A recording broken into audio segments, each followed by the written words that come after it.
Let's look on a dashboard in this video.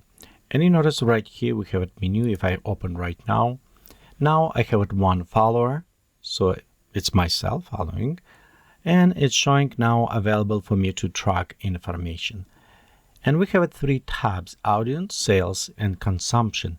So audience allowed me to see how many followers I have, how the activity, follow pages, all additional information.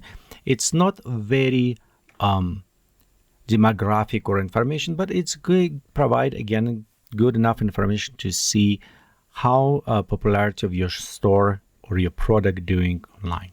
So let's go in sales. And in sales, currently I did not make any sale because other one it was test, but it will showing me how many I sell per day and my total accumulative all time sales. And also you can see I can specify per specific product conversion or my all products.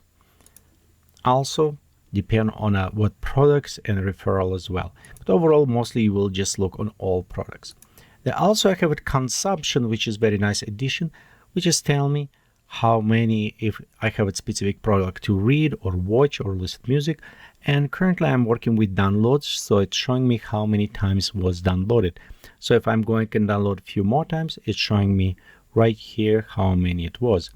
Also, I can modify by the all or by specific products to see how many of the downloads happen. So this is actually overall view on a dashboard that give you reporting, not necessarily very in-depth like analytics, but it does provide you good enough information.